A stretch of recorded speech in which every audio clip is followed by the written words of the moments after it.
posibilidades para las exportaciones.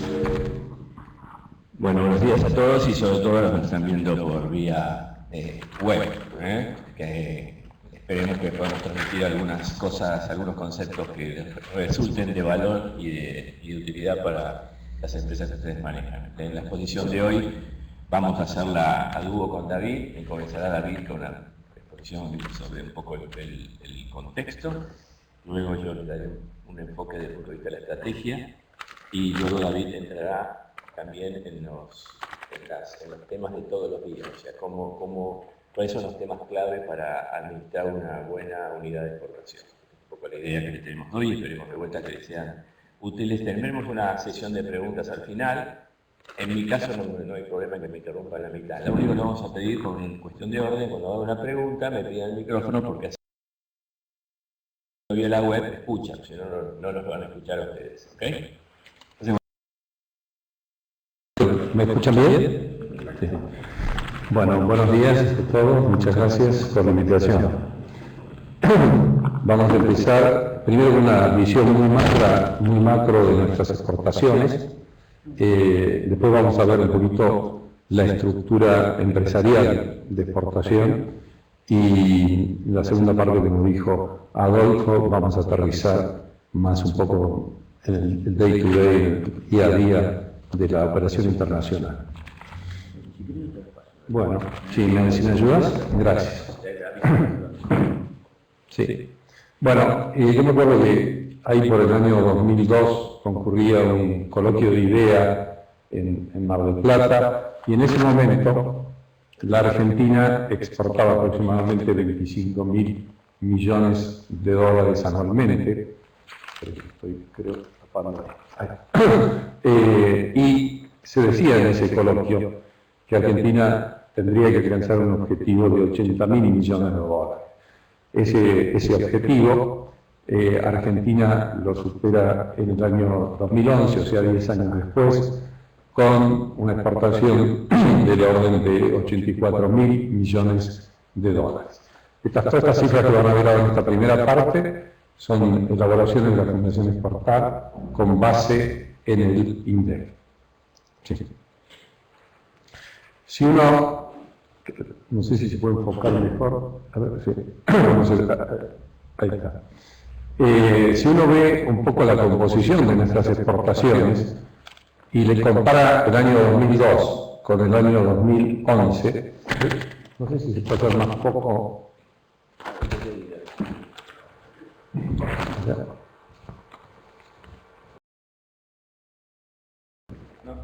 Ahí está. A ver. Si uno compara el año 2002 con el año 2011, de que pasamos de los 25.000 a los 84.000 millones de dólares, va a haber un crecimiento del orden del 228% y, digamos, los mayores crecimientos están en los productos primarios, con 285 y 283 en manufactura de origen industrial. Si pasa la siguiente, por favor. Cuando uno toma cada uno de esos grupos, los productos primarios, básicamente uno busca cuánto de estos 20.000 millones que exportábamos en este momento, en el año 2011, están compuestos básicamente por los cereales y las semillas y frutos oleaginosos. Ahí está el 70% de nuestros productos primarios. Sí. Cuando va a los dos otros rubros, que son manufactura, en este caso de origen agropecuario, vamos a ver que necesitamos 3 rubros para alcanzar esos 2 tercios, que son los alimentos acondicionados para uso de consumo animal, o sea, son para provisión de consumo de animales, las grasas y aceites, y en el tercer rubro las carnes. Esos son los 3 rubros que nos cubren los 2 tercios de la exportación de manufactura de origen agropecuario.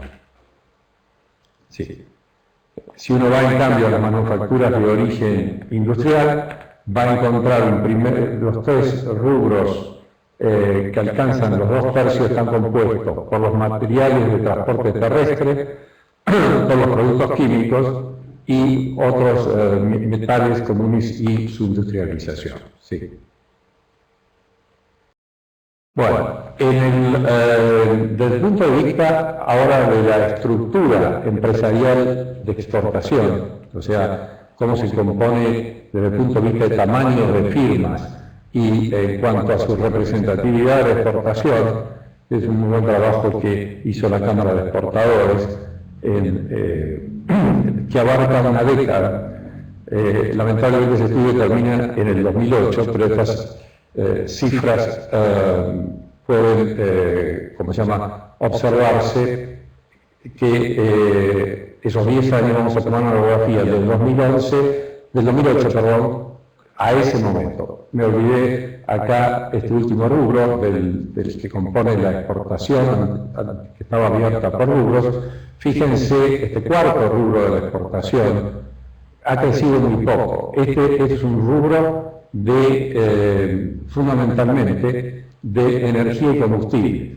Y si ustedes se fijan en el primer gráfico que habíamos visto, mientras que toda la exportación había más que triplicado su volumen del año 2002, perdón, en el consumo de la exportación de combustible y energía solamente creció 40%, o sea, prácticamente muy poco, y eso se debe obviamente a todo el problema de la crisis interna y al tema de que básicamente lo que está exportando Argentina en materia de combustibles, los dos principales rubros son carburantes y petróleo crudo.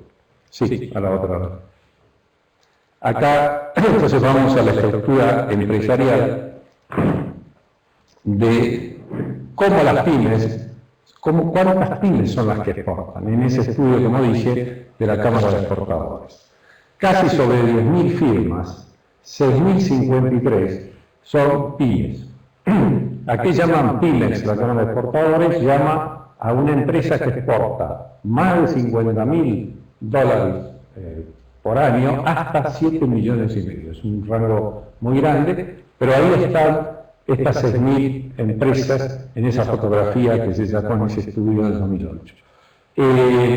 Llama microemprendimientos a aquellas empresas que tienen menos de 50.000, o sea, son microemprendimientos.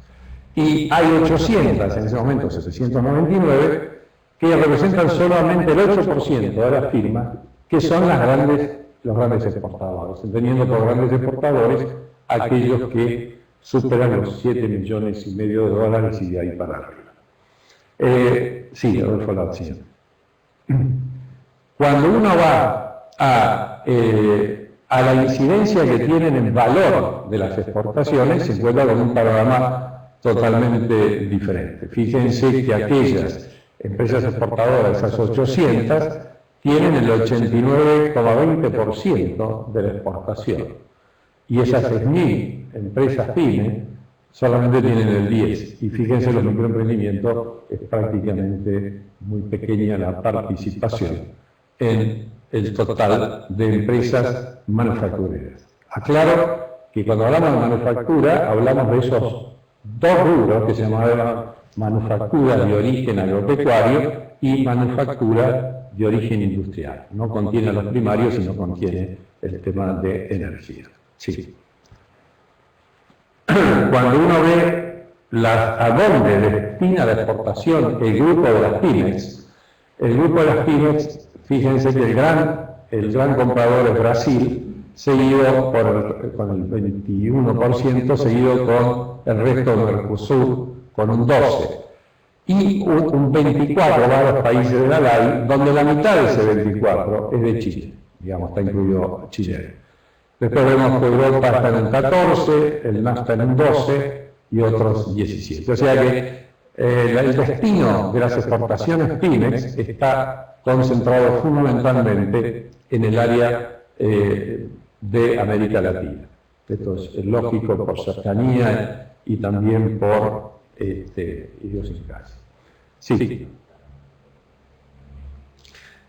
¿Qué productos exportan las pymes? Bueno, las pymes, el rubro principal es alimentos y bebidas y tabaco con el 35%, el 33% es metalmecánica, o sea, toda la parte de autopartistas y trabajos sobre metal. Ahí está más del 70% y siguiendo después los químicos y los plásticos. ¿Puedo pasar a la siguiente, Adolfo? Sí, antes de volver para acá. Bueno, ¿qué pasa un poquito en el mundo y Argentina desde el punto de vista de la exportación? Y del crecimiento que están operándose en el mundo en general de los productos brutos internos, cuáles son las economías que están movilizando un poco la actividad económica mundial. Evidentemente es un momento de crisis internacional, hay comportamientos muy disímiles, uno puede ver a los grandes motores asiáticos que son China creciendo, se estima para este año un 8%, pero habrán visto, por ejemplo, los diarios del último fin de semana, una amenaza de desaceleración de ese crecimiento. India está haciendo también al 7%.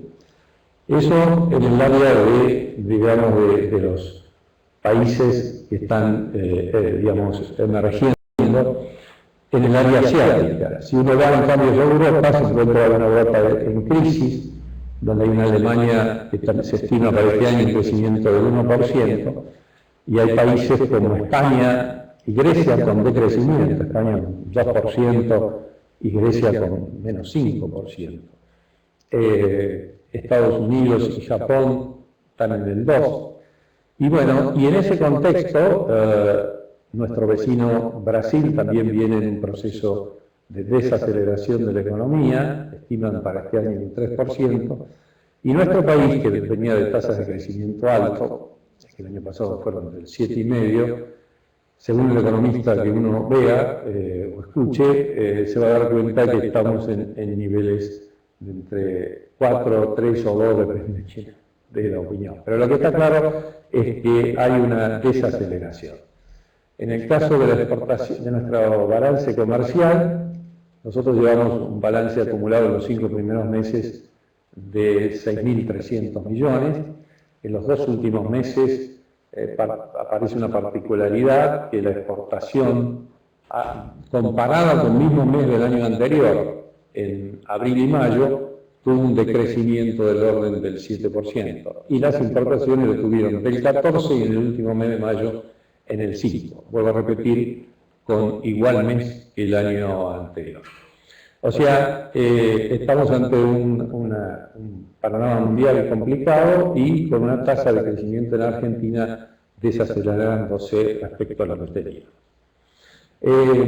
Nosotros venimos de vivir desde la década del 90 hasta ahora una apertura de las economías que básicamente se caracterizó por las aperturas de las economías nacionales, con significativa baja de aranceles, una intensificación del comercio internacional, el número de operaciones, una búsqueda de las compañías de mayor escala y concentración de la producción en aquellos lugares donde por costo de materia prima, costo de mano de obra, se daban condiciones mejores, y una generalización de los hábitos de consumo y bajas de barreras entre los mercados.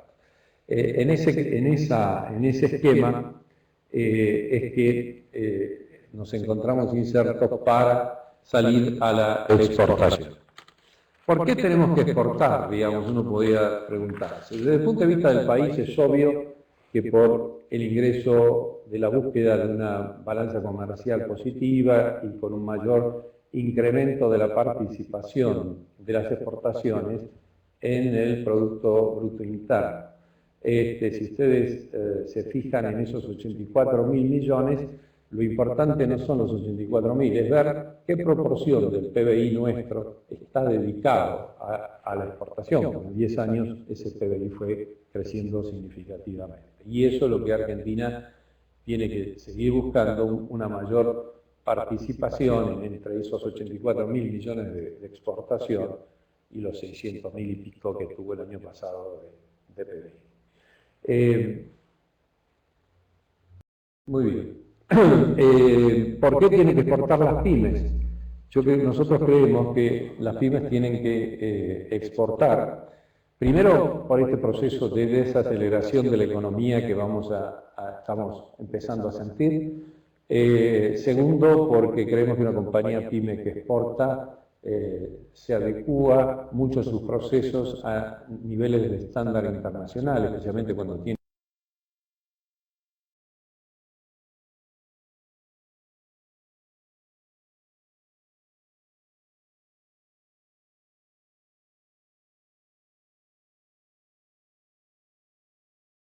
los gastos fijos que tiene de una forma más significativa. Creemos que toda esa internacionalización de las compañías lleva a una mejora de eficiencia en la propia compañía.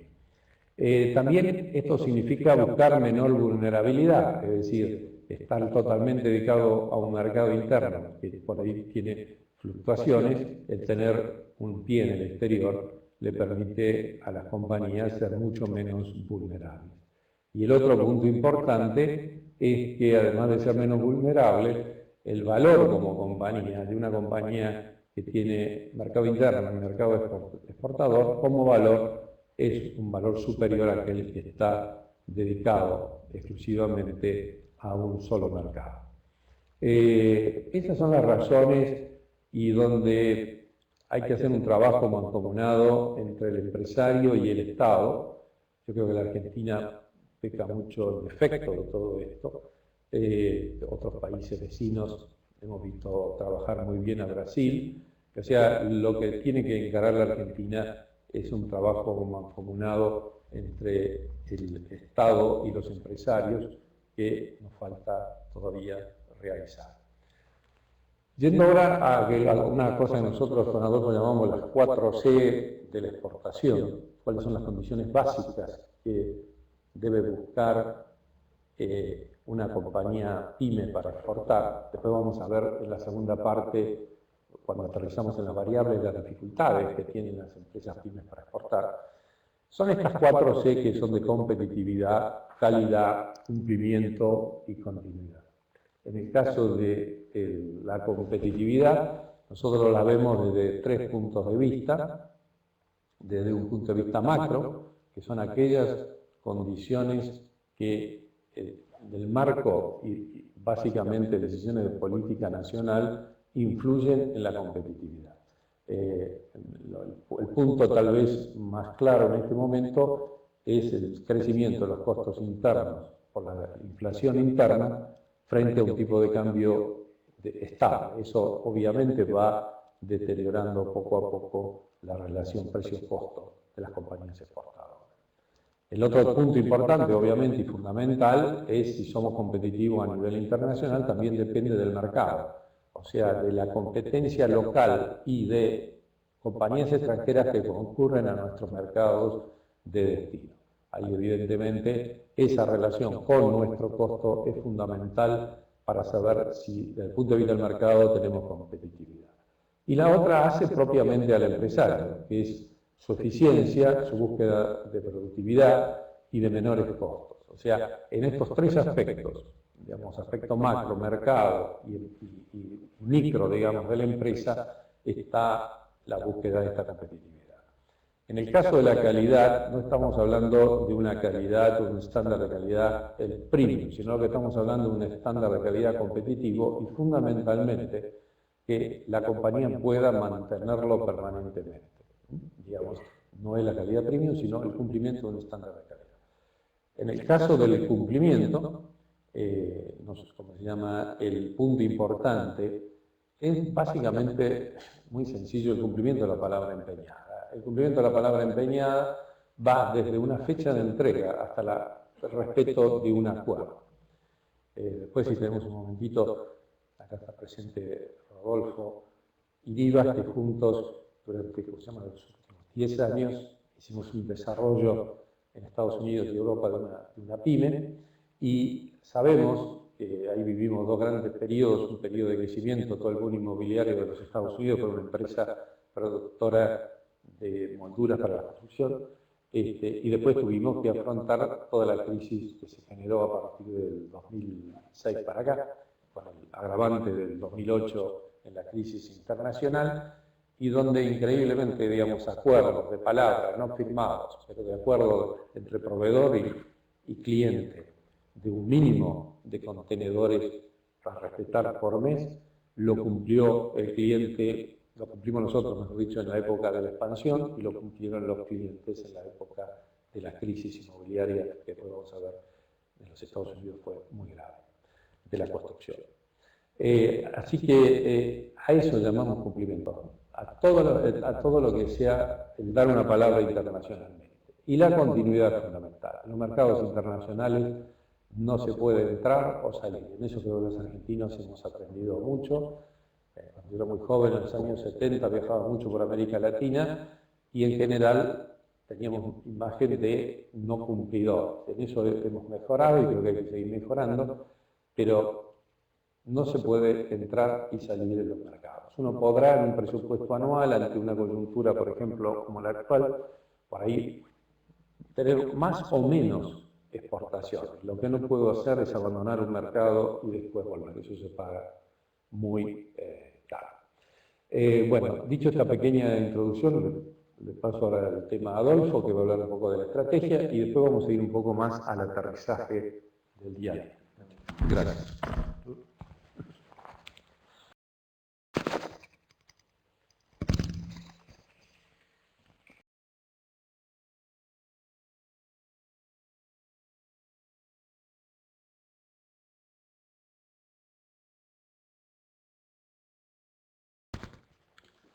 ¿Cómo se pone esto? Ah, sí.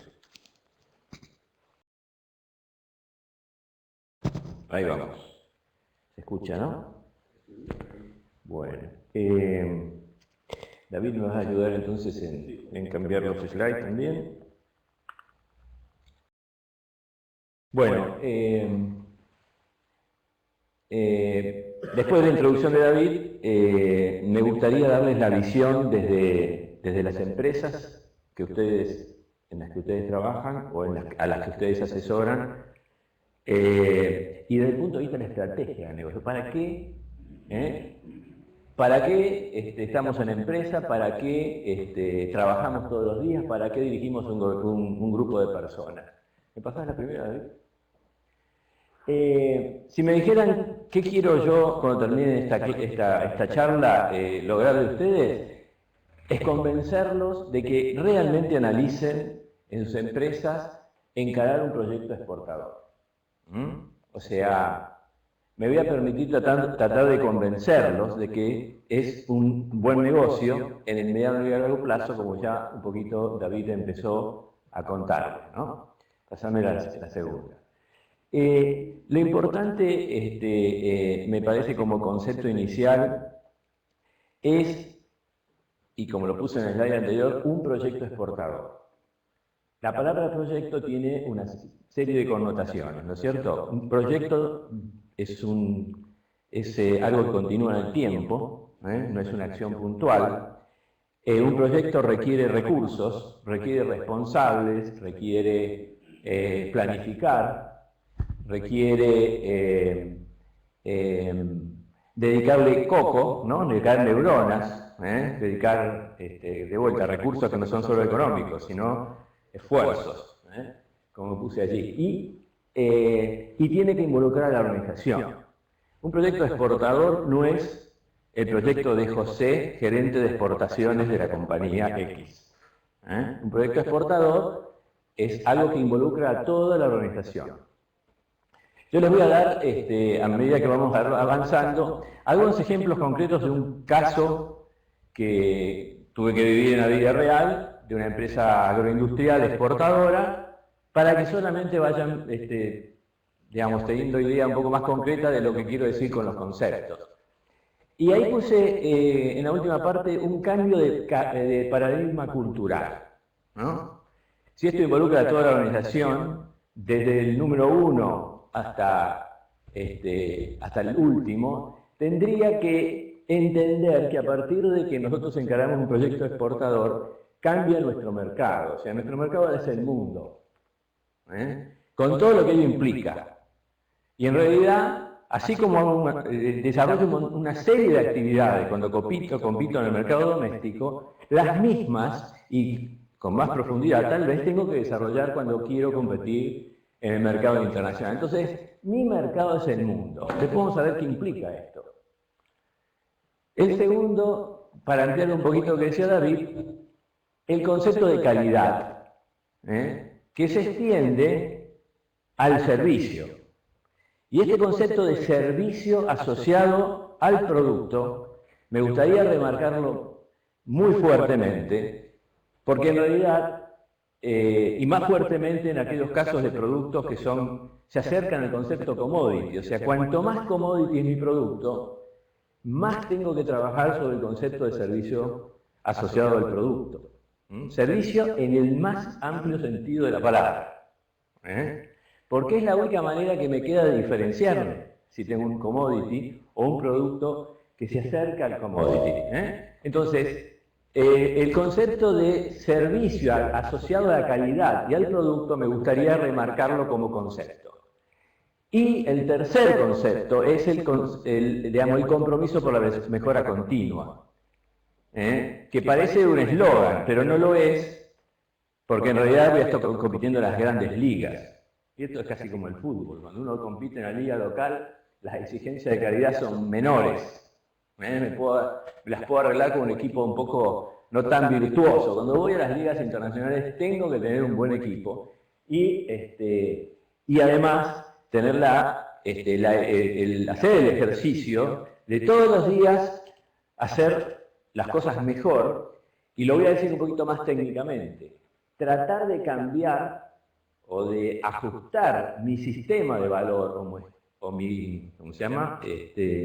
Mi cadena de valor para hacerle irrepetible. Porque lo que me hace ser competitivo a nivel internacional es armar una cadena de valor que sea virtuosa y eventualmente más eficiente que la de mis competidores. Ya no los competidores domésticos, sino ahora a nivel de los competidores internacionales. O sea, se entiende lo que es el sistema del valor, ¿no? El sistema de valor abarca no solo mi propia cadena de valor, sino las de mis stakeholders, o sea, las de todos los entes que se relacionan con mi negocio. Mis proveedores de servicios y de bienes, el Estado, obviamente, mis accionistas, a quienes tengo que convencerlo de cosas que vamos a ver después. A veces es de lo más difícil aquí en Argentina, cuando hablamos de un proyecto, que como todo proyecto, ustedes saben que los flujos de los proyectos los primeros años son negativos normalmente, ¿no? Hay que financiarlo. Entonces, si hablamos de un proyecto, tenemos que entender, y nuestros accionistas tienen que entenderlo, que tal vez primero invertiremos y después ganaremos plata, si lo hacemos bien. ¿Me lo pasás, David? En este cuadro que yo espero que se vea lo mejor posible, lo van a ver mejor los que están tal vez asistiendo por la web, porque ahí lo van a ver casi a pantalla completa. Pero, ¿qué quise explicarles aquí? Este es un proceso, la metodología, digamos, como le puse en el título, de un proceso de inserción en el mercado internacional. Todas estas cosas que aquí están conceptuales, tarde o temprano deben ser ejecutadas por una empresa, ¿no? Entonces, digamos, yo dividí en dos grandes campos iniciales, lo que ahí llamé análisis del contexto externo y análisis interno. ¿Qué quiere decir análisis contexto externo? Yo lo llamo pedestremente a los alumnos en la universidad el armado del radar, ¿no? Un radar es un elemento que me da una imagen aproximada de hacia dónde está yendo mi barco o mi avión. O sea, me anticipa qué es lo que va a pasar, con mayor o menor nitidez. Entonces, el análisis del contexto externo se trata ni más ni menos de armar el mejor radar que pueda para entender cómo funciona el mercado donde yo estoy o intento competir en el mundo. Y esto es un trabajo inicialmente demandante, pero una vez que yo ya empiezo a entender cómo funcionan los mercados en el mundo, agregar más información y estar actualizado no es demasiado trabajo, pero ya entiendo a dónde vamos, ¿no? Entonces, de entrada encontrar las fuentes de información, asistir a los congresos, a las ferias, entender lo que yo llamo conceptualmente la estrategia aparente de los competidores mundiales. ¿Hacia dónde va? Yo fabrico lápices. ¿Hacia dónde va la industria de los lápices? ¿Quiénes son los que producen lápices eficientemente en el mundo? Aquí me animo a poner un primer ejemplo. Yo recuerdo cuando estaba involucrado en este proyecto exportador, una empresa que exportaba 20% de su producción y terminó exportando 80%. Yo voy a poner el reloj por aquí porque si no David me va a matar si me paso del tiempo. Yo me recuerdo que multiplicamos por 4 las exportaciones, después voy a contar cómo, pero esencialmente nos llevó tiempo entender cuál es la tendencia en el consumo mundial de la fruta cítrica, que era lo que producíamos. Y después de armar nuestro radar, nos dimos cuenta que los pomelos blancos, de los cuales teníamos muchísimo, no se iban, había una tendencia de caída del consumo dramática. ¿Por qué? Porque los pomelos rosados y rojos son los que el mercado quería comer en la mesa, digamos. Entonces, claro, nos pasaba que íbamos a vender pomelo blanco y nos decían no queremos. Y nosotros decíamos, no, pero tenemos pomelo blanco. Y claro, bueno, mandalo. Y claro, ellos, ¿qué hacían? Como yo mandaba pomelos y mandarinas y limones, yo me bajaba el precio promedio de todo lo otro para aceptarme los pomelos que después casi regalaban.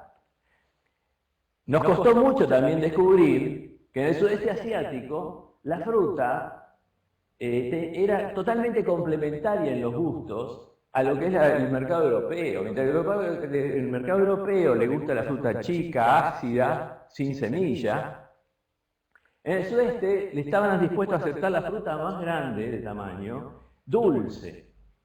Y no importaba si tenía semilla. Un tema cultural, de gusto, qué sé yo. Fue espectacular eso. ¿Por qué? Porque yo le sacaba la fruta chica al principio del proceso de maduración, se lo mandaba a los europeos y después le mandábamos al sudeste asiático. Entonces digo, la importancia de analizar cómo funciona el mercado. Yo ahí puse análisis de la demanda, de la oferta, las tendencias y cambios. ¿Qué resultado tengo de ese análisis? Y bueno, ¿cuáles son las oportunidades y amenazas como estudiamos en los libros, ¿no? El famoso FODA, ¿no? ¿Qué oportunidades me da el mercado? Ojo, oportunidades que van a estar en función de mis fortalezas y debilidades, ¿no? Pero bueno, por lo menos empiezo a entender dónde están los mercados. Por eso cuando yo decía, el mercado es el mundo, significa entender lo que pasa en el mundo si hago frutas, si hago lápices o si hago lavarropas. Pero necesito entender en el mundo cómo funciona el mercado.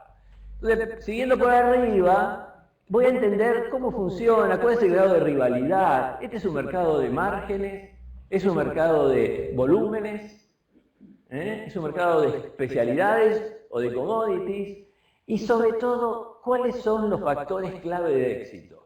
¿Qué caray tengo que hacer bien para ser exitoso? ¿No? Porque para hacer un producto, y ahora tengo un producto en el mercado doméstico, en el internacional, uno hace una serie de actividades que está conformada por lo que yo decía recién, la cadena de valor, el sistema de valor. Pero ¿cuáles son las claves? ¿Cuáles son las que yo tengo que hacer y no delegar? Porque ahí está el foco del negocio. El tipo que hace eso bien es el que es exitoso. Entonces, esto que llamamos factores clave de éxito es esto, ¿no? O sea, ¿qué es lo que no puedo delegar? ¿Qué es lo que me tengo que enfocar para hacer bien? Por supuesto, para no avanzar tanto y por arriba y venir un poquito abajo, el análisis interno significa ¿cuáles son las habilidades que tengo? ¿Qué sé hacer bien? Y habiendo entendido cómo es el panorama por arriba, puedo empezar a entender para qué, no solo lo que hago bien, sino si tengo las habilidades requeridas para los factores clave de éxito. O sea, determinado qué tengo que hacer bien, ¿yo lo puedo hacer? ¿O tengo brechas que tengo que cubrir? De vuelta, esto es un análisis que es conceptual aquí, pero les puedo asegurar que estas cosas hay que hacerlas. Para entender entonces cuál es la brecha entre las habilidades requeridas para cubrir los factores clave de éxito y las que tengo. Esto se refiere a todo el espectro, o sea, cómo está mi producto, ni que hablar, ¿no? Empezando por el producto. Mi producto es lo que se demanda en el mundo, qué virtudes o desventajas tiene, de ahí para adelante, ¿no? Mi organización es rápida, ¿no? Está dispuesto a cambiar, está dispuesto a seguir el ritmo del mercado internacional, en fin. Hay alguna... Yo lo conceptualizo como una propuesta de valor. La propuesta de valor es qué puedo hacer yo en ese mercado, qué le puedo ofrecer.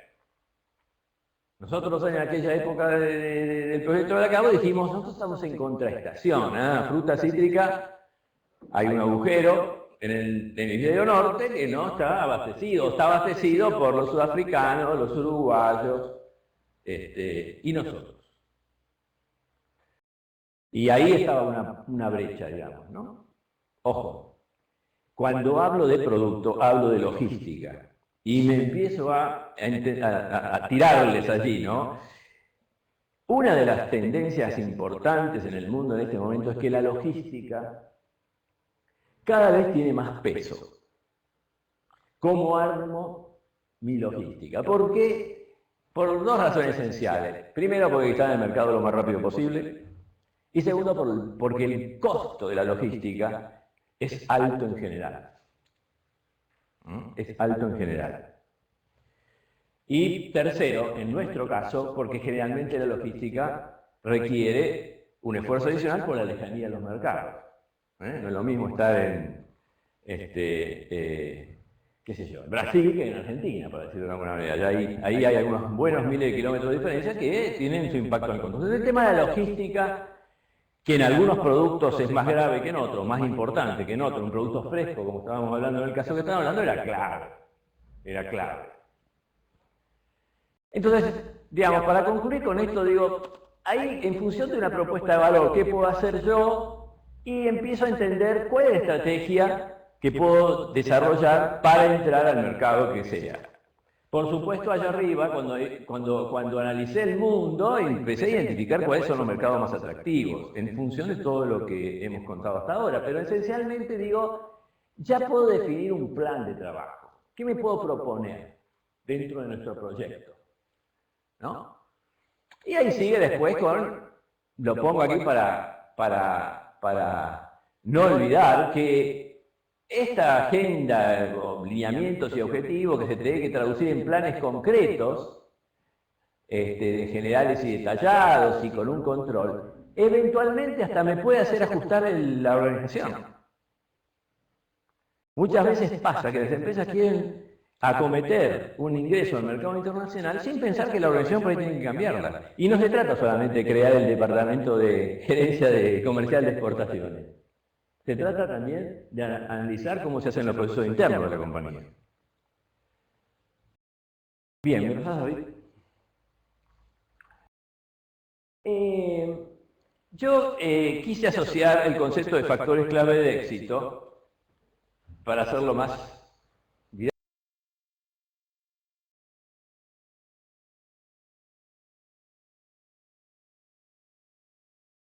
didáctico, si quiere, o más amigable, con algunas preguntas que debo efectuarme y eventualmente responder afirmativamente, digamos, ¿no? O sea, ¿hasta qué punto puedo cumplir yo con estas preguntitas que están en este slide y en el próximo? Que tiene que ver con lo que les fui diciendo, o sea, la exportación para mi compañía, si yo soy el número 1, ¿es algo circunstancial? ¿Se trata de colocar excedente de producción? O responde a una decisión estratégica. Tildo. Esto ya lo estuvimos hablando, lo hacemos rápido. Tildo. ¿Es una decisión estratégica? ¿Entiendo cómo funciona el mercado mundial? ¿Puedo tildar este punto, que es lo que expliqué antes? Todo esto de quiénes son mis competidores, cuáles son los mercados atractivos, en función de mis habilidades, cuáles son las barreras que tengo, que podrían existir. Tildo. Si hice todos los deberes antes. Vuelvo a insistir en la importancia del radar. Vuelvo a insistir en entender cómo funciona el mercado y mantenerme actualizado, pero no de cómo está funcionando el mercado hoy. Insisto, ¿cómo va a estar funcionando dentro de un tiempo? Me viene a la memoria otra anécdota respecto a esto, en la famosa exportación de cítricos. Nosotros nos dimos cuenta que la tendencia en una fruta que era la mandarina era hacia, digamos, tipos de mandarina de fácil pelado. ¿Ustedes tienen idea cuánto tarda desde que yo digo quiero tener ese tipo de mandarina hasta el día que puedo tener un cajón arriba de un barco? Pasan 10 años. Entonces, si yo no detecto a tiempo estas tendencias, estoy muerto. Estoy muerto.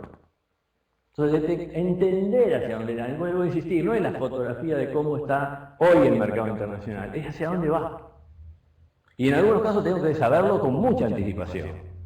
Y no se trata de tener plata, porque yo si no había detectado esa tendencia, por más que tuviera la parva de plata acá, no iba a poder plantar las plantitas para que rápidamente tuvieran la mandarina. ¿Quién se iba a llevar la ganancia de eso? El tipo que lo hubiera visto y que empezó a plantar hace 8 o 10 años atrás. Esto, que es un caso extremo, pasa en todos los órdenes, en menor o mayor medida. Porque también implica entender hacia dónde va la tecnología, entender que, digamos, qué producto sustituto puede aparecer para el que estoy haciendo, eventualmente hacer una inversión en una planta nueva y montar la planta, hacer la ingeniería. Esto lleva 2 o 3 años a veces, o 4, qué sé yo. Entonces, las tendencias. ¿Soy un competidor eficiente y eficaz en el mercado doméstico? Si no lo soy en el mercado doméstico, poco probable que lo pueda hacer en el mercado internacional. Poco probable. Lo que decíamos, he desarrollado una cultura organizacional orientada al cliente. Lo que decíamos antes, ¿no? La organización, me tengo que preguntar, la organización. Cuando yo digo, soy el número 1, digo, vamos para allá. Me dicen, ¿salen todos disparando, vamos para allá?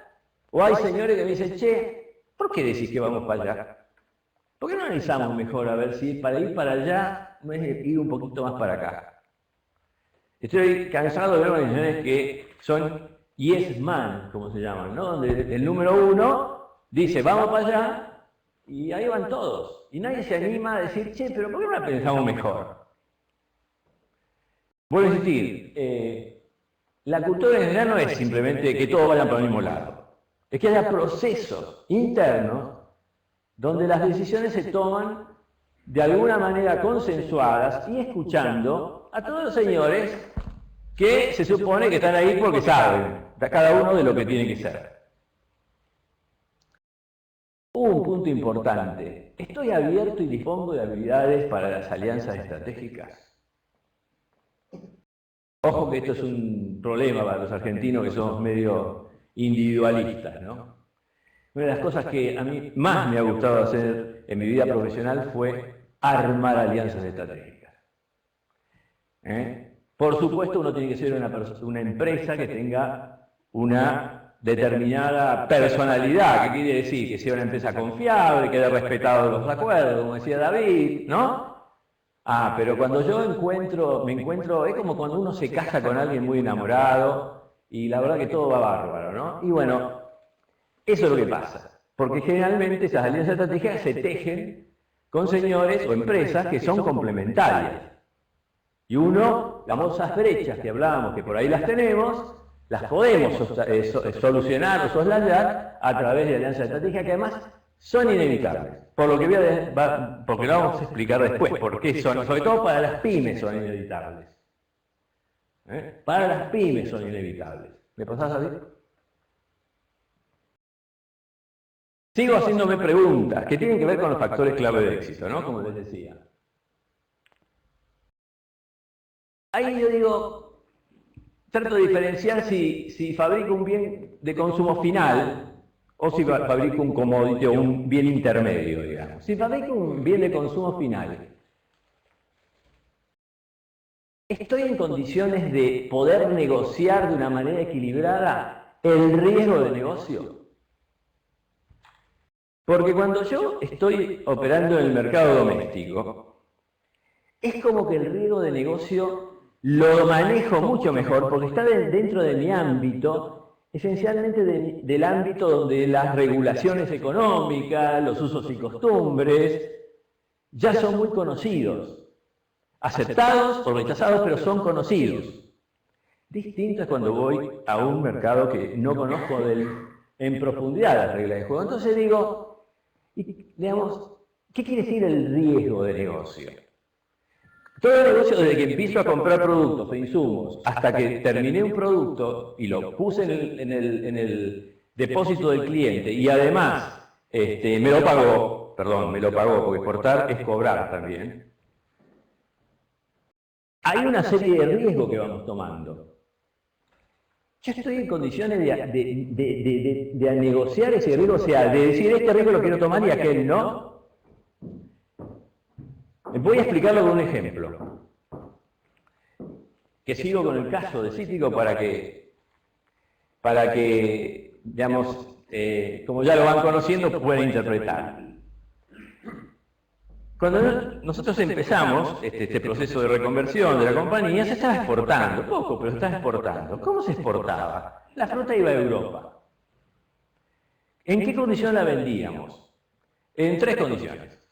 La mandábamos en consignación, la mandábamos con precio fijo, o la mandábamos con lo que ahí se llamaba mínimo garantizado, que era, se negociaba un precio al principio de la temporada, el cajón de fruta tanto, y después, si se vendía mejor en el mercado, la diferencia de ese extra precio obtenida se dividía entre el importador y nosotros que éramos los productores. Cuando hicimos el análisis un poquito más fino, veíamos que desde el punto de vista del concepto de riesgo, en el caso de que yo mandaba en consignación y también en el mínimo garantizado, yo estaba asumiendo el riesgo del clima, ¿no? Que todos saben lo que significa tener la fábrica o las máquinas a cielo abierto, ¿no? O sea, una heladita 2 días antes de la cosecha, ¡pac! Que este año pasó. Este año no sé qué va a pasar con él. Hubo una helada terrible justo cuando estaban empezando a cosechar, por lo menos en Entre Ríos. Entonces digo, yo me chupaba el riesgo climático. O sea, el riesgo de que las abejitas, primero que salieran los azares, que las abejitas polinizaran, que la fruta creciera, que lloviera en enero, en febrero, en marzo, que después no viniera la helada, que los cosechadores no me hicieran huelga, porque justo el día que había que cosechar, blu. Todo eso era el riesgo que yo tomaba, riesgo del producto. Pero cuando exportaba y me pagaban en consignación, o sea, el precio que resultara, me estaba tomando el riesgo del mercado destino. Entonces venían las explicaciones del señor que me había importado. Y este año en Europa no hizo mucho calor en el verano, porque nosotros estamos en invierno, verano. No hizo mucho calor y la verdad que la gente no comió naranja y el precio fue una porquería. ¿Quién era? Yo era la variable de ajuste. Entonces descubría que los importadores eran tipo bárbaros. Siempre tenía una comisión asegurada, total, yo era el que pagaba. La variable de ajuste era yo. Con esto quiero solamente ejemplificar en análisis de quién toma el riesgo del negocio. Y estamos en condiciones de negociar, y en esto la logística tiene mucha importancia. La logística tiene mucha importancia. Porque yo tengo un buen esquema de logística que, digamos, implica, en el caso que estoy hablando, haber fletado bancos completos, entonces si no iba a Europa, iba a otro lado, en fin, toda una serie de detalles, pero digo, quiero dejarles sensibilidad al concepto. ¿Quién toma el negocio? El riesgo del negocio. ¿Lo puedo negociar o no a eso? Pues si yo voy a hacer la variable de ajuste del mercado que está allá en el sudeste asiático, que no conozco, bueno, por ahí lo voy a hacer, pero lo tengo que hacer sabiendo.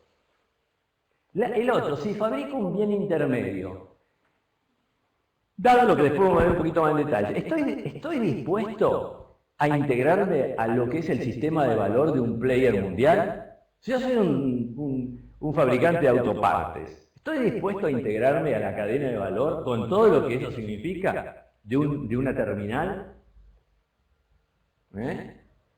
Respondiendo a, como decíamos, los parámetros de calidad, a los procesos internos, a los planes de desarrollo, seguirle el ritmo. Porque ahí viene el tema de alianza también, ¿no? O sea, Cuando yo soy parte del sistema de valor de otro, que eso le pasa a las pymes de vuelta mucho, ¿estoy dispuesto? ¿Puedo? O sea, yo lo resumo ahí. Estoy convencido de que el proyecto de integración al mercado internacional, de inserción al mercado internacional, por eso la palabra exportador me suena corta y chica en significado. Esto es insertarme en el mercado internacional. Estoy convencido que, digamos, que es un proyecto que lo voy a mirar en términos de mediano y largo plazo, y eso lo entienden mis accionistas, lo entiende mi organización, donde habrá un proceso de arduo aprendizaje inicial, donde me voy a equivocar y tengo que resistir, abandonar antes de tiempo. ¿Me pasás a mí?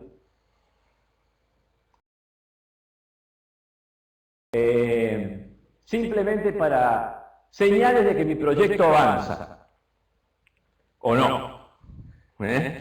Señales, ahí puse yo proceso de internacionalización, proceso de aprendizaje. Señales.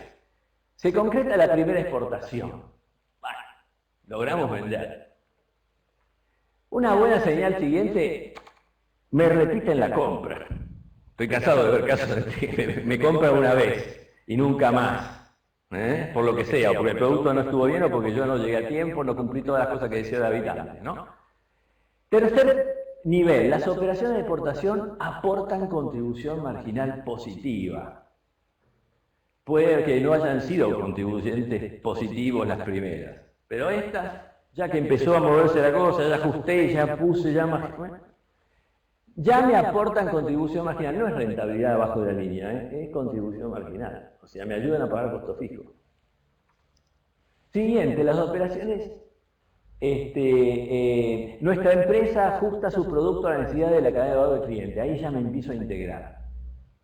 En el caso que les vengo comentando, nosotros llegamos a hacerle el plató para la cadena de supermercados Tesco de Londres. Entonces, los muchachos me pedían un plató, que es una caja de cartón, que entra justito en la góndola del supermercado, con la marca de ellos, todo bárbaro. Que tenía sus bemoles, porque era apilable, no sé, como 2 metros, pero tuve que desarrollar el señor que me hiciera la caja de corrugado, todas esas cositas que se imaginarán. Pero yo ya estaba integrado a la cadena de valor. Y me venían a inspeccionar la planta, el empaque y todas esas cosas. Siguiente. Las operaciones de exportación se ponen positivas abajo de la línea. Y además son sostenibles, o sea, se repiten. Hay un siguiente escalón. Se hace evidente que necesitamos abrir poner una base en el mercado de destino. Cuando se empieza a hacer evidente que tengo que abrir una oficina, tengo que poner a alguien ahí, me parece que la cosa se puso buena. Me parece que se puso buena. Siguiente nivel, se tejen alianzas estratégicas con los integrantes del sistema de valor del cliente. Se establecen unidades operativas eventualmente en mercados objetivos. Y ahí ya entramos en niveles donde a una pyme estamos en casos excepcionales, yo diría. Pero hay lindo camino para recorrer y ganar plata antes, ¿no? ¿Me pasás, David? Yo le decía un poco lo que le decía hoy. El escenario estratégico hoy como está. Y me animo a decirles que esta conferencia, siempre con David nos decimos, dar esta conferencia en estos días donde hay tantas dificultades para exportar, donde el sistema nos pone tantas trabas. Yo le quiero decir 2 mensajes que ahora me acuerdo. Primero, muchachos, muchos de ustedes han ganado mucha plata en los últimos 4 años. Por lo menos es lo que a mí como consultor me llega. Hay muchas empresas que han ganado dinero en el mercado interno. Pongan un poquito de plata en el proceso exportador, aunque sea difícil hoy. Porque les aseguro que los precios relativos en Argentina tarde o temprano van a cambiar. Y si cuando el tipo de cambio, los costos internos, por hablar de evaluación, cuando los precios cambien, los precios relativos, y mi cuadro de contribución marginal mejore, si ahí empiezo, ya es tarde. Entonces yo los animo, sobre todo los que han ganado platita ahora, que se animen, porque el mercado argentino creo que se va a contraer un poco. Así que los que puedan, métanse, es el momento. El momento es cuando estoy ganando plata, no cuando estoy perdiendo. Yo me cansé de ver empresas que dicen, estamos no en el mercado doméstico nada, que tenemos que salir a exportar. Y empiezan cuando están perdiendo plata, cuando no tienen recursos a poner, con todo el mundo desesperado. No, güey. Entonces, digamos, ¿cuál es el contexto para las pymes hoy? Hay dos cosas que me parecen importantes. Todo este proceso de globalización ha llevado a lo que se llama el procesamiento distribuido, ¿no? El típico caso de la industria automotriz, pero hay otras industrias que también les pasa lo mismo. O sea, este tema de distribuir, buscar los lugares donde en el mundo es más eficiente producir para terminar armando en otro lado, en fin, eso da una oportunidad a las pymes. Las pymes que se conviertan en lo que yo llamo proveedor confiable. Todo lo que dije al principio, de los plazos, la calidad que David presentó, y eso para mí tiene un título: convertirme en proveedor confiable. Si yo me puedo convertir en proveedor confiable, seguro tendré un lugar.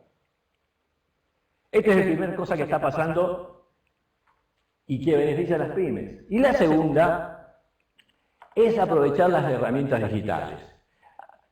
20 años atrás, hacerse conocer a una pyme en el mundo era muy difícil. Y contactarse con el mundo es muy difícil. Hoy las herramientas digitales te permiten realmente una facilidad de conexión y una caída de los costos.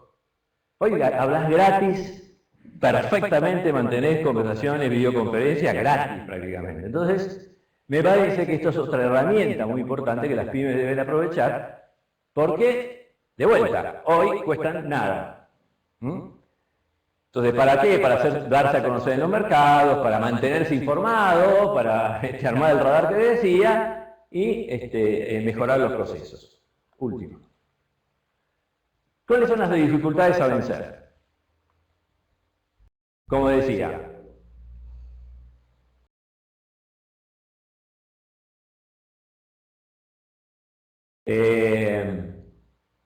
involucrar desde la cabeza de la organización, luchar contra las trabas del entorno. ¿Qué vamos a hacer? Así estamos. Pero va a cambiar. Para los productos servicios cercanos al concepto commodity, ¿cómo crear diferenciación? ¿Cómo crear diferenciación cuando estoy produciendo un commodity? Que significa cómo hacer servicio, cómo agregar servicio. Para los productos especialidades, ¿cómo lograr escala y adaptación del producto al mercado? En las especialidades tengo que tener mi especialidad, que funciona bárbaro acá. El dulce de leche acá lo compra todo el mundo. ¿Cómo tengo que adaptarlo eventualmente para vender en Japón? Y para mí, ¿cómo tener los recursos económicos en el caso de una pyme? Y el timing adecuado, lo que decía recién, ¿no? No nos acordemos tarde. David, la última, creo, sí. ¿Cuáles son los premios? Esto lo trató David al principio un poco, sí que lo paso rápido. Diversificar el riesgo de negocio, disponer de opciones a los altibajos del mercado doméstico, incrementar la escala y la rentabilidad, aprender de los jugadores mundiales. Este punto a mí me olvidé ponerlo primero. Lo que yo aprendo, el proceso de aprendizaje cuando salgo a competir en el mercado internacional es pavoroso y crea muchas ventajas para competir en el mercado doméstico. Este es el proceso de entender cómo funciona el mercado, hacia dónde va, es magistral. Detectar oportunidades, estoy en el mundo y tengo mi mercado es mayor. Agregar valor objetivo y subjetivo a mi empresa. Objetivo, porque tengo más escala, porque tengo más sustentabilidad, lo que decía David al principio, pero también subjetivo.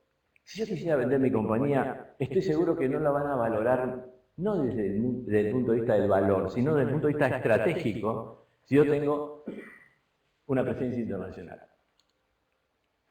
Y para mí, motivar a la organización hacia la excelencia y la mejora continua. ¿No? Bueno, apretá la última que ya te dejo, que es, hay que animarse. Espero que lo hayan podido convencer. Te cedo el turno, David.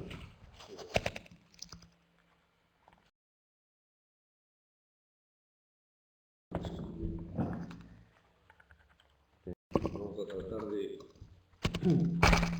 Discúlpenme si voy muy rápido. Vamos a tratar de...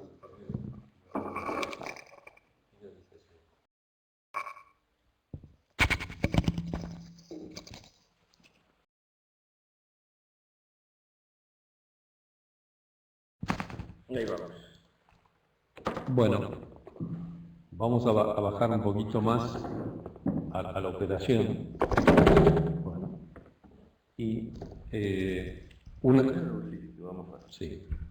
vamos a tratar de tocar rápidamente 4 de las variables principales comerciales. Una es el tema del precio internacional. El precio internacional, obviamente, lo fundamental es determinar el precio competitivo. ¿A qué llamamos valor económico nacionalizado? Obviamente al precio que paga en su casa el cliente del exterior, ya sea de la provisión nacional, del país de destino, ya sea de los competidores internacionales, que obviamente pueden tener tratamientos por ahí arancelarios diferentes y obviamente estar en cercanía o lejanía de ese mercado. Es decir, el valor económico nacionalizado sería el costo de importación, al cual yo de ahí para atrás tengo que ver si llegando a mi costo en Argentina yo soy competitivo. Este costo para el importador tiene además costos de tiempos. No es lo mismo, por ejemplo, yo en una época de mi vida vendía cámaras y cubiertas de bicicleta a Brasil desde una planta argentina y una de Uruguay. No era lo mismo mi tiempo de llegada que obviamente de los competidores que en ese rubro básicamente provienen de Taiwán, Indonesia, India, que obviamente lleva un proceso de tiempo muy superior. También juega mucho las formas de pago, los modos de pago, que después vamos a pasar muy rápidamente, donde ese pago tiene costos financieros, pero además tiene, en el caso del importador, el riesgo cambiario. O sea, frente a una producción nacional que cierra su precio en la moneda del país, aquel que somos exportadores, el importador corre un riesgo de cambio. Y el exportador está corriendo el costo de la inflación interna, como dijimos, que es uno de los problemas de estos momentos de la relación precio-costo. En materia de la parte de política de precios, uno con los Incoterms puede llegar a tener precios que yo digo, algunos exportadores priorizan la comodidad y entonces vender en la puerta de mi fábrica, o puedo llegar en el extremo del otro lado a ponerle la mercadería con todos los gastos de transporte en la puerta del cliente. Esto de que va a depender de muchas cosas, del poder de negociación que tengo yo con el importador, es una relación de ahí de poder de negociación, va a depender del poder de negociación que tenga con las compañías que forman parte de todo el costo entre mi fábrica y la casa de destino del cliente. Por ejemplo, un tema muy importante por la lejanía de Argentina es los costos de los fletes internacionales y también locales. O sea, si yo hice un análisis, por ejemplo, en la última compañía que estuve de los últimos 10 años, mientras que el costo del contenedor a la costa oeste de Estados Unidos bajó un 50% en términos de dólares, los costos internos nuestros de camiones internos tuvieron una suba impresionante. Entonces, el poder de negociación va a ser importante. Las compañías navieras, fíjense la caída de esas tarifas, sufrieron un fenómeno que sus ecuaciones económicas se resintieron mucho, porque todo este proceso anterior a la crisis internacional, cuando el mundo venía demandando, mandaron a construir nuevos barcos. Estos barcos tardan en construirse. Cuando los barcos estuvieron listos, vino la crisis internacional y los agarró con los barcos nuevos y los barcos anteriores y superaban la capacidad de demanda que había en el comercio internacional producto de la crisis internacional. Esos barcos uno puede verlos en el Rin, o los puede ver en Singapur. Hay barcos que están sacados de servicio, pero incluso en mantenimiento, pero que obviamente producen una sobreoferta de fletes. Incluso muchas compañías han tenido que trabajar en pool pero se le ha deteriorado, como he mencionado, su ingreso. Entonces, el tema de la negociación de precios es una negociación de poder, pero también una negociación de saber quién, exportador o importador, puede obtener los menores costos entre la fábrica y el destino. En el otro punto importante, como dijo Adolfo, no es solamente vender, sino cobrar. Cuando uno sale al mercado internacional, uno tiene dos riesgos, a diferencia del mercado local que tiene uno solo. Uno tiene el riesgo cliente, que hace a la solvencia del cliente, y tiene el riesgo del país, o sea, el riesgo país. Esos dos riesgos componen los riesgos de cobrar en la exportación, y hay maneras de cubrirse. Uno puede tratar, obviamente, de tomar formas de pago que nos, nos fortalezcan. Por ejemplo, alguien podría llegar a pensar que puede pedir un giro adelantado cuando uno sale a vender a Asia y se encuentra con el señor Lin Chun allá, que no lo conoce uno, obviamente. Pedirle el giro adelantado sí es una seguridad para nosotros, pero seguramente el señor Lin Chun en la primera operación no va a estar dispuesto a pagarnos a nosotros un giro adelantado. Y entonces ahí va a tener otra vez la negociación de poder, y hay mecanismos como el seguro de crédito a la exportación que realmente en algunos casos con un costo razonable me cubren de esa posibilidad de cobrabilidad.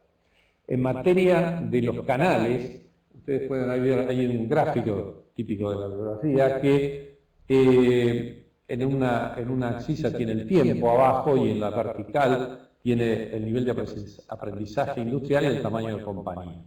Bueno, las pymes seguramente se van a mover entre lo que es el exportador spot, que yo para mí mencionaría que es exportador, porque es aquel que reacciona a una cotización, pero no tiene una política exportadora permanente, a lo que es el exportador regular, que normalmente es un exportador que ya en su presupuesto tiene una participación de la exportación como política y que muchas veces comercializa directo, a lo que es tener una oficina comercial, oficina nada más para vender a cliente directo cuando el espectro de clientes es pequeño, porque cuando el espectro de clientes es mayor, necesariamente vamos a caer en una operación de distribución comercial.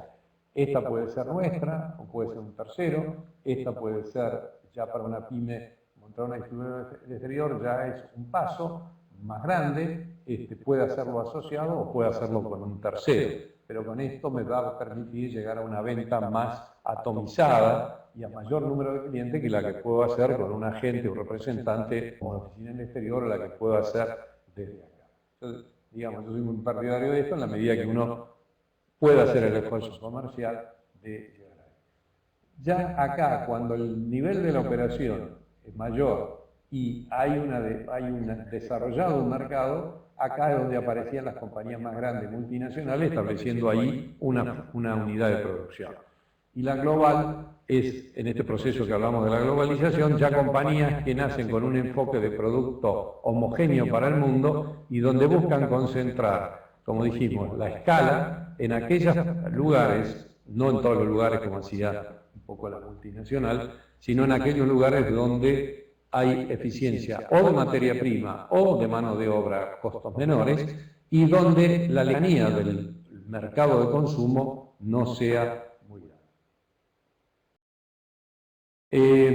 Un punto importante de todo esto es también la promoción. En esto yo les recomiendo, por ejemplo, el trabajo de la Fundación Exportar, que ahí es un buen ejemplo del trabajo conjunto, Estado, empresa privada. Hay maneras de ver cómo la Fundación Exportar apoya la presencia, por ejemplo, en misiones o ferias internacionales. Para mí la feria, y toda experiencia esta de los últimos años, ha sido muy importante. La feria es un lugar que nos permite hacer dos cosas. Si uno tiene un stand, permite desarrollar clientes nuevos con la presencia del producto, y uno puede dedicar por ahí la otra mitad a realizar entrevistas cada hora, por ejemplo, toda una tarde y hasta la noche, con sus clientes habituales, lo que le permite a uno concentrar en un lugar la presencia, y eso es un ahorro de costo y tiempo.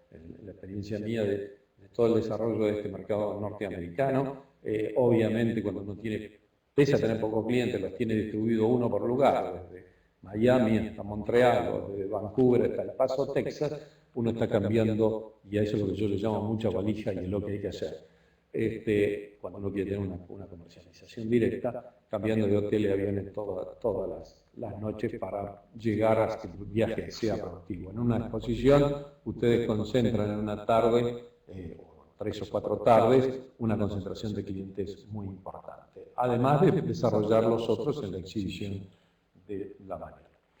Yendo a la problemática de las pymes, toda pyme, obviamente, cuando sale a exportar, tiene que cubrir una función de ventas, una función de logística, una función de cobranza y una función de documentación. Eso, si es un microemprendimiento, lo va a tener que hacer una persona, así digamos.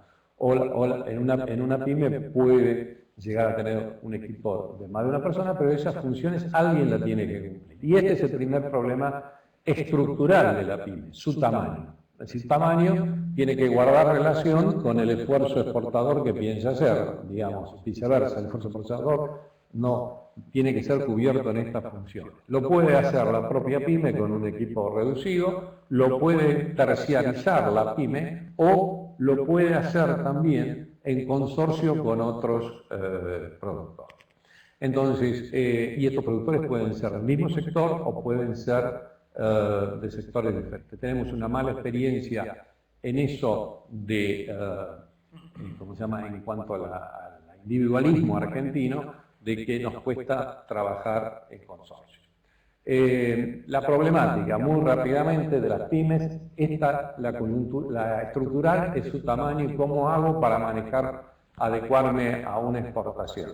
Decíamos pymes, acuérdense de aquellas empresas que hasta facturan desde 50.000 hasta 7,5 millones según la definición de la Cámara de Exportadores.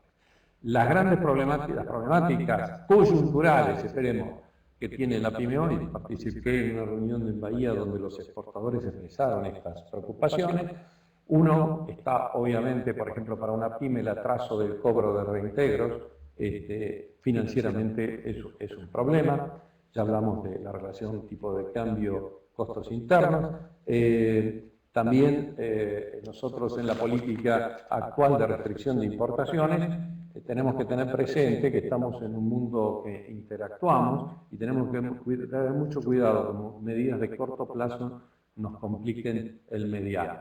Yo he sufrido mucho en mi vida profesional el proteccionismo de países, como se llama, que supuestamente son de libre empresa, como Estados Unidos y Europa, donde Argentina vio dificultados sus ingresos, pero tenemos que cuidar mucho este balance. ¿Por qué? Porque si no, sufren, decían los exportadores, medidas, llamamos de represalia a nuestras medidas en los países destinos que le dificultan aún más al exportador pyme ingresar.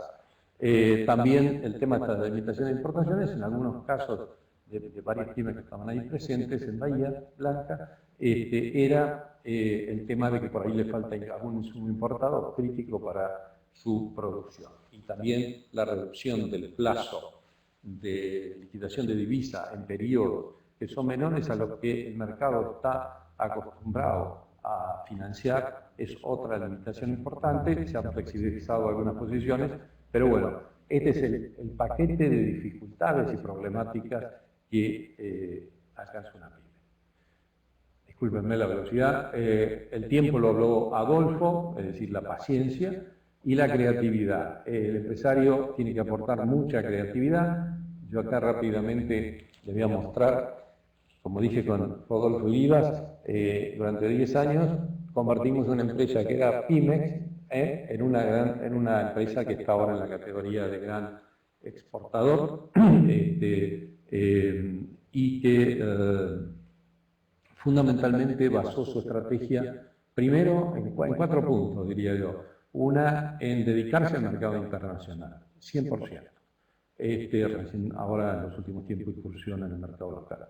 Segundo, buscar permanentemente el valor agregado. ¿De qué? Desde el árbol, porque transformaba un árbol en molduras de madera para los Estados Unidos en los últimos tiempos. Entonces buscar permanentemente mayor valor agregado. Normalmente un aserradero argentino exporta tablas. lo que hizo esta industria fue montar una planta modelo de remanufactura de madera para agregar valor. Tuvo siempre una vocación inversora en tecnología y en equipamiento para estar al día y buscó optimizar el uso del árbol. Y en esto, te voy a contar en 4 minutos, 10 años, empezó siendo proveedora de la industria de la producción de molduras para casas de los Estados Unidos, que ustedes saben que son de madera básicamente. En una primera etapa, proveyéndole, tomaba ese árboles y lo cortaba en blocks que exportaba, pero obviamente al exportar ese blocks que tenía que tener madera pura, digamos, limpia, quedaban residuales de los nudos y la médula en gran cantidad. Entonces empezó en los primeros años, de estos 10 años, siendo proveedor de la industria americana. Y rápidamente se fue convirtiendo, o se tuvo que hacer un cambio de cliente, a competidor de esa industria americana de molduras. La Argentina, Brasil y Chile tienen ventajas competitivas, básicamente por el costo de la madera y también de la relación de mano de obra con los Estados Unidos, si bien es una industria que se está tecnificando mucho en máquinas que van reemplazando mano de obra. Entonces, hubo un cambio de cliente. Se pasó de ser proveedor de una industria a ser competidor de esa industria. Se pasó también de un cambio de canales de comercialización, de una venta que había por agente a broker, se pasó a una venta de esa que yo decía directa al distribuidor, que a diferencia del broker, que el broker en este negocio es alguien que importa algo y lo revende directamente desde el puerto en el mismo contenedor porque conoce el mercado, a una venta a distribuidores, que es el eslabón siguiente y que son gente de mucho más lealtad que un broker, porque el broker lo que busca no es una continuidad por ahí, sino el mejor negocio de margen entre comprarle una fábrica, entonces hoy compra en Brasil, mañana compra en Chile y pasado en Argentina, y el distribuidor en cambio prioriza mucho la seguridad de abastecimiento. Entonces ahí tuvimos cambio de canal también, o sea, eliminamos el broker y la venta directa a distribuidores de los Estados Unidos, nos convertimos cambiamos el cliente, cambiamos la venta de agente a una venta directa y todo ese cambio incluso se originó en la primera feria de participación, porque ahí fue donde conocimos a los distribuidores y donde en un momento la compañía tuvo que tomar la decisión de vender a distribuidores o vender a brokers. Y se inclinó por los distribuidores, yo creo que acertadamente. Después tuvimos que ir agregando valor a ese producto, porque ese producto además se pintaba en los Estados Unidos. Entonces la compañía, además de hacer la moldura, pintó la moldura para poder competir. Y adicionalmente a eso, enfrentó un upgrade de calidad que hacían los competidores y tuvo que adecuarse a ese upgrade. Sin embargo, fíjense, este gráfico es muy interesante, esta es un índice que llevan los americanos de la industria de la construcción de los Estados Unidos, llevan dos, uno de inicio y otro de permisos, o sea, licencia para construir. Fíjense acá,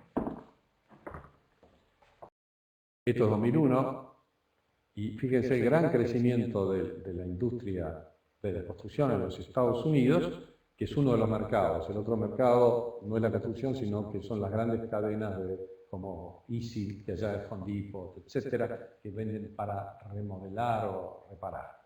Fíjense a este crecimiento. Estados Unidos, si uno toma los 50 años para atrás, tiene una media de construcción entre 1 millón de este índice mensual, entre 1 millón y 1.500.000, más o menos 1.300.000 para acá y para acá también. Y fíjense el boom inmobiliario que llega hasta el 2005, que supera los 2 millones de viviendas. Ahí se acuerdan, tasa subsidiada, créditos a largo plazo, venía una pareja joven y le daban crédito a 25 años, a veces sin amortización de capital al principio, tasa subsidiada, y los valores de la propiedad subían permanentemente.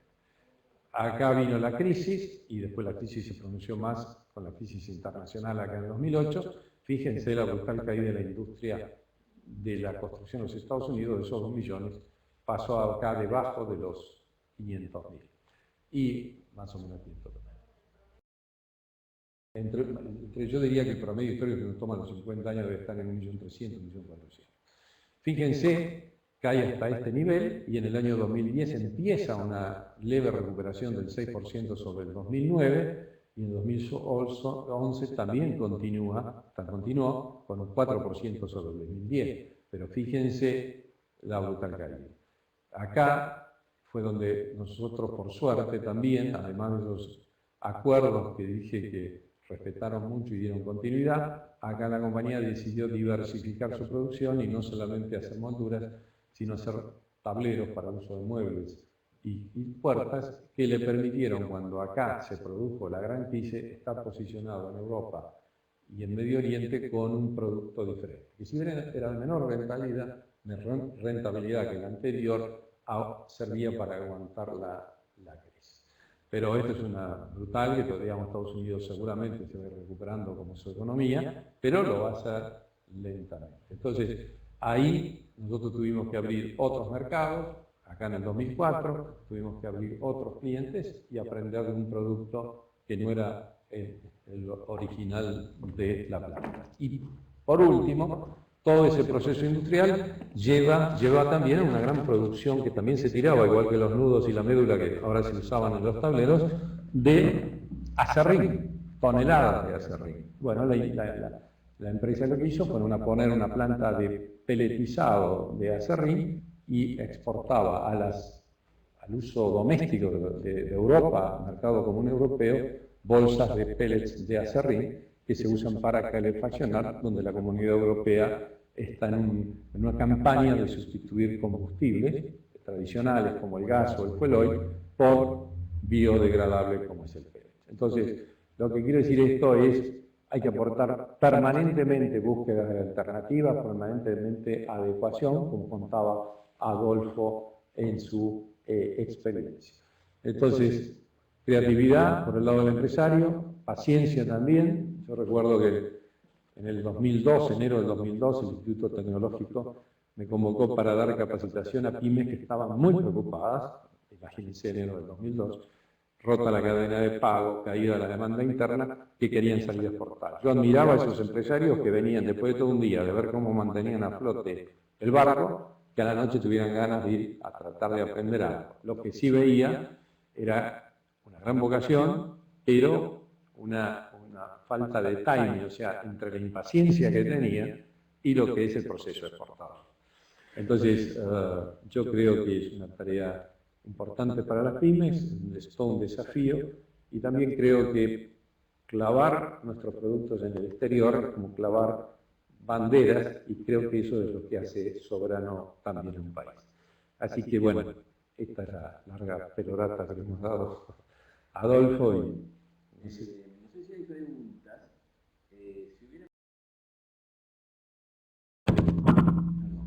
Así me escuchan por la web también. Si hubiera preguntas, yo les pediría que me las hicieran las mías primero, porque David tiene un poquito más de tiempo, yo me tengo que ir en 5 o 10 minutos, porque tengo una reunión que tengo que llegar y no es cerca de aquí. Entonces, si hubiera preguntas, pediría que las hicieran a la niña que levantó la mano. Adelante. Te doy el micrófono si te pueden escuchar.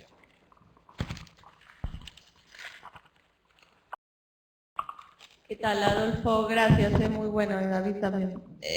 Adolfo, te quería consultar el tema, porque uno en general tiene la idea, o el empresario tiene la idea, que exportar para una pyme es muy difícil, si no imposible. Y si eso vos lo tomás en tu teoría, digamos, como que se debe a que cuando hay vacas gordas no se ve la alternativa, o como un tema también de procedimiento desde el lado del Estado. Y las dos, ¿no? De todas maneras, contesto por el lado de nosotros, que somos los privados, ¿no? Y que tenemos que hacer los deberes y después tratar de influir para que el Estado haga suyo. La idea es, para mí, es un problema cultural.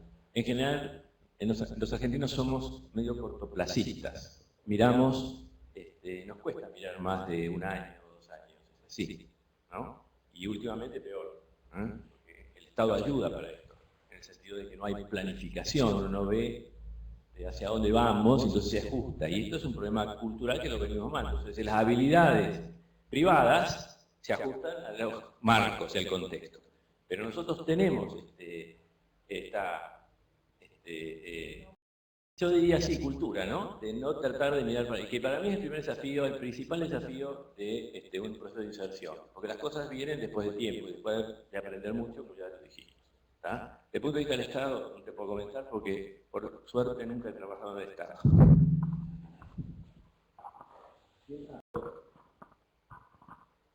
Sí, la experiencia mía ha sido siempre a través de cámaras o asociaciones de comercio, fundamentalmente para brindarles a los empresarios pymes, fundamentalmente que son los que necesitan ese asesoramiento, el acercamiento a las misiones comerciales. Me gustaría un párrafo sobre ese tema. Muy buena pregunta, porque la verdad que me olvidé. Para mí es uno de los temas clave, ¿no? Cuando me preguntan, che, ¿cómo hiciste para salir a exportar a...? Dos cosas. Uno, plegarse a las misiones comerciales, pero además usar a los aliados comerciales argentinos, que muchas veces no tienen nada que hacer. Y están encantados de ayudar cuando uno les plantea un proyecto. Yo te digo, ¿cómo hicimos? Me preguntan, ¿cómo hicimos para vender cítricos en el sudeste asiático? Para ir a Hong Kong. Y un día dijimos, a ver, ¿quién es el aliado comercial en Hong Kong? Lo localizamos, le dijimos, mira, che, somos de empresa argentina, queremos exportar, quiero que primero me identifiques quiénes son los principales importadores y poserios en el mercado de Hong Kong y adyacencia de frutas cítricas. Bueno, y pues yo trabajo y que mira, bueno, ahora nosotros dentro de un mes vamos a ir por allí, quiero que me hagas unas reuniones con los 3 o 4 más importantes. Y así empezamos. Oyendo, pero además aprovechando, pues son señores que a veces no tienen nada que hacer porque nadie se ocurre hacerlo. Entonces nosotros lo usamos y realmente funcionó bastante bien. Hay de todo, por supuesto, quedó más eficiente, menos eficiente, y no, pero en general es un recurso que está. Y por supuesto, muy David, la Fundación Exportar también. Sí, señor Preciso. Tengo otro ejemplo muy práctico. Yo normalmente un viaje al exterior lo planeaba, digamos, como 3 meses antes y lo precisaba con 15 días de anticipación. En el caso de Francia, esto fue hacer un desarrollo en un tiempo mucho más corto, y cuando llegué a la Embajada Argentina en París, el agregado económico con el cual yo había tenido contacto había hecho un trabajo previo y tenía una agenda preparada de entrevistas que realmente fue fundamental para el desarrollo en Francia del producto nuevo que estábamos tratando de desarrollar. O sea que yo creo que se ha profesionalizado mucho también los agregados económicos. Acordémonos que hubo un cambio en eso, en la formación de ellos, que es muy importante.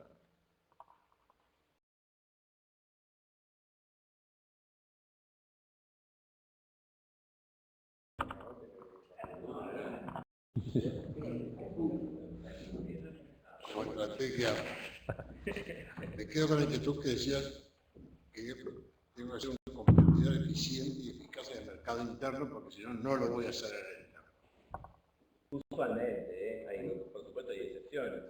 El mensaje parecía es para las pymes: no encaren un proyecto exclusivamente exportador.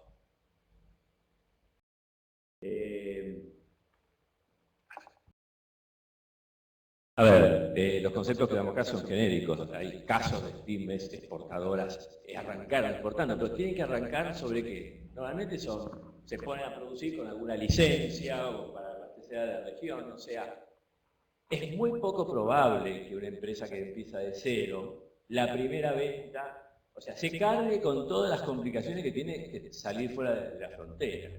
Está hablándose en general. Seguramente puede haber, pero yo digo, practiquemos entre casas. Porque primero, normalmente en el mercado doméstico te aceptan, sobre todo en Argentina, que no es un mercado muy abierto, te aceptan errores que a veces afuera no te los aceptan. Estoy hablando de la calidad del servicio, del cumplimiento, todas esas cosas que en Argentina están un poco menos valorizadas, digamos, ¿no? O sea que para hacer macanas podemos practicar en el mercado argentino, y además es mucho menos costosa la reparación, por la cercanía, por todo. Digamos. Es un mercado, digamos, el doméstico es el mercado donde vos tenés que armar tus ventajas. Si me permitís, todo ese problema de calidad deriva de una cosa muy complicada, que es el reclamo. Y la solución de los reclamos internacionales no son sencillos por varias razones. Primero, es muy diferente si uno ha cobrado o no la mercadería. Segundo, hay idiosincrasias muy diferentes a las nuestras, como el mercado norteamericano, donde el americano está acostumbrado ante un reclamo de calidad a enviar una nota de débito y obviamente uno como exportador va a tratar de verificar previamente si ese reclamo es válido o no es válido, pero hay una cultura que no tenemos nosotros de esa reparación frente al cliente, que cuando uno lo practica, como dice Adolfo, no es sacar la vuelta, es allá y mandar un individuo allá, ya el reclamo tiene que, como se llama, tener un valor importante para hacerlo, y segundo, no es la finalidad terminar en un pleito, sino solucionar, obviamente, siempre por la vía de negociación para tener continuidad si es que lo merece el caso. ¿Más?